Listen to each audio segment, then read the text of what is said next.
All right, so we've got all our ingredients for a proper pull test here.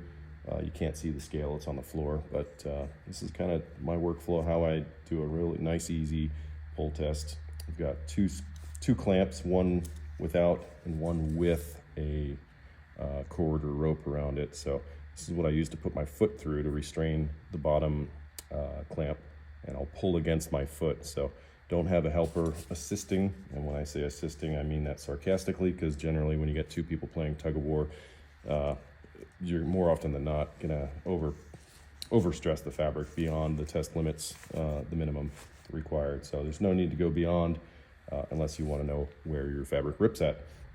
So first thing I'll do, get this off here, just pretend this piece of fabric is a balloon. Start with my clamp without a loop, and basically take the pile, fold it over parallel with one of the fiber directions or the weave directions, and line up the jaw on a rip stopper. Now this is a lot harder to do with hyperlast because you don't really get the nice easy visual of the ripstop pattern. But once that is clamped down nice and securely, put that in their lap and let your knees hold it together. And then to get the second clamp on, basically take this, fold it over about 4 inches. I'm always just estimating, about 4 inches from the head of the other clamp, and then now you've got a nice easy access to find the rip stopper that you're going to line up on, and it's kind of keep your clamps floating over the fabric and find a nice lineup on it. Now that's my first attempt. That would probably pass no problem, but we're a little bit off. This clamp here is like 1 or 2 fibers over to the right, so I'm just gonna float it over to the left, do it again, and now you can see it's pretty much there. And this is just estimating, eyeballing it. It's probably 3 inches. Let's find out for sure.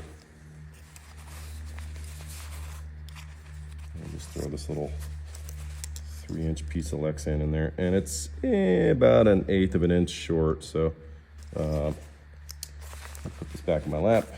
We'll just basically just float backwards 1/8 of an inch and recheck that our fabric is gonna be nice and tight with no unevenness. We're still parallel on the jaws, because if your clamp is clamped sideways, not parallel, as soon as you pull, it's gonna pull more on one side than the other. And it's like ripping a phone book in half. It'll put all the stress on the left side or the right side of the fabric, and that could give you an early fail or a low fail number. But this looks pretty good, but not quite all the way there. So I'm just gonna float it, and now I'm looking nice and parallel, and this is probably about 3 inches.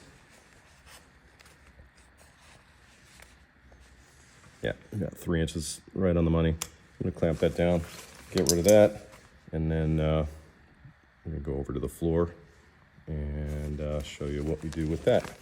All right, so we're ready for the pull test. We've got my Tensile force gauge here. This thing beeps while I'm using it because its firmware is a little bit outdated, but it does the job and it stays calibrated. That's what we need it to do. So I haven't moved anything from this configuration. So these fibers are lined up jaw to jaw. We're not skewed or not parallel. We are parallel. That's the most important thing, other than lining up laterally, so you get 100% of the fibers in between the jaws. So we're gonna hook this up, and then I'm gonna zero it. So I'm gonna set my tear weight as 0. So I'm gonna support the weight of the bottom clamp by holding it up in the air, and then I'll hit the 0 button. Now I've got a zeroed reading, and then all we do is watch the numbers change and leverage your arm up using just a little bit of mechanical advantage. So I hit 32.34 pounds right there.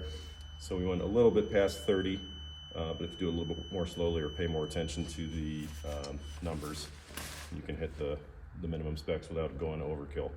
And the worst thing you can do while customers waiting is rip their beautiful balloon. So I always try to aim for the minimum, try not to go over unless they want me to find out where it's gonna fail at. But pretty simple. one-man operation or one-person operation, you don't really want to do a tug of war, because that really introduces a lot of shock loads that can increase the tensile force on a pull test. So solo operation is my preferred way to go. You can watch all you want, but don't touch me while I'm doing it. So thank you. See you.